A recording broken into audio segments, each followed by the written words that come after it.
Time now for the McManus Report. I'm Adam McManus. Last night, Donald Trump Jr. gave a solid speech here at the Republican National Convention in Cleveland, Ohio.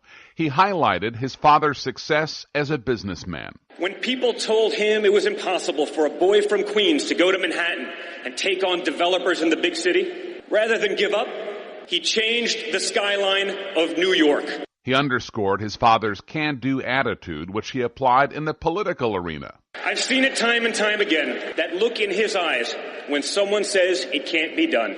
I saw that look a little over a year ago when he was told he couldn't possibly succeed in politics. Yes, he did. The person who had never run for office before stood on the stage 11 months ago in this very arena with 16 professional politicians. And this week, that same man will stand before you as our party's nominee for the President of the United States of America.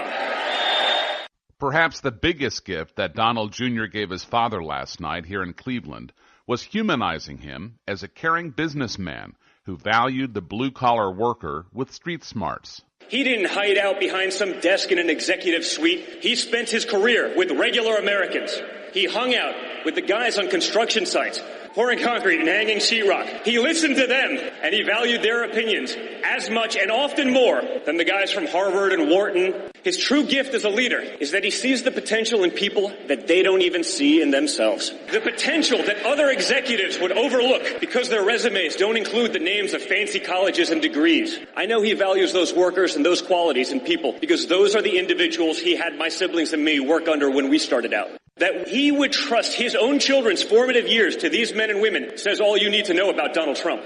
In the best section on policy, Donald Trump Jr. talked convincingly about the need for school choice for parents to ensure the best education for their children. Growing up, my siblings and I, we were truly fortunate to have choices and options that others don't have. We want all Americans to have those same opportunities. Our schools used to be an elevator to the middle class. Now they're stalled on the ground floor. They're like Soviet-era department stores that are run for the benefit of the clerks and not the customers, for the teachers and the administrators and not the students. You know why other countries do better on K through 12? They let parents choose where to send their own children to school.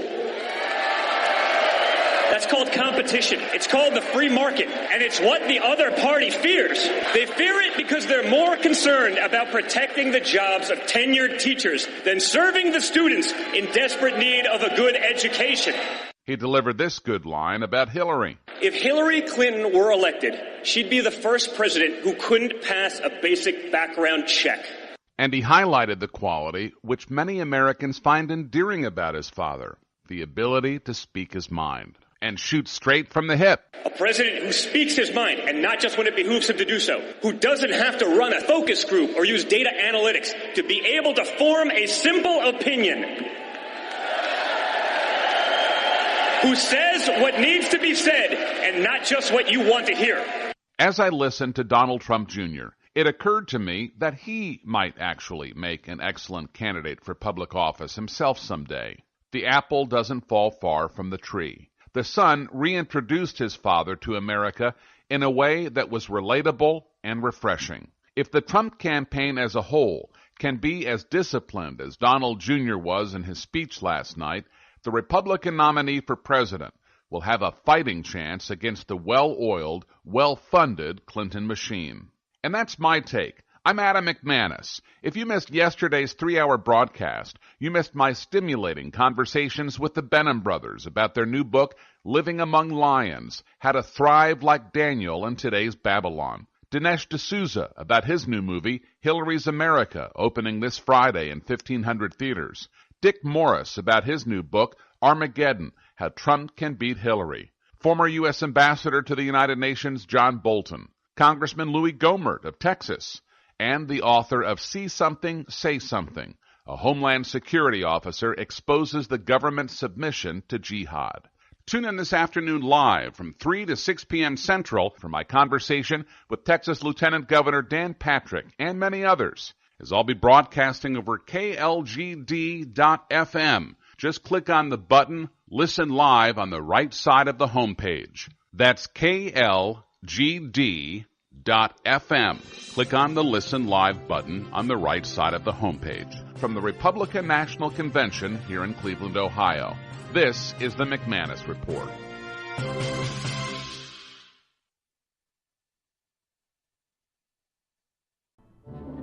The book of Revelation says, "The spirit of prophecy is the testimony of Jesus Christ." This is at the very heart of FirstAmendmentRadio.com. In that spirit, we have created the Prophecy Reality News app for all of your mobile devices, streaming First Amendment Radio 24 hours a day, 7 days a week. Available for your Apple, Android device, and smartphone, absolutely free. Get the Prophecy Reality News app installed today so you can listen to First Amendment Radio wherever you are. The Prophecy Reality News app. Get it now.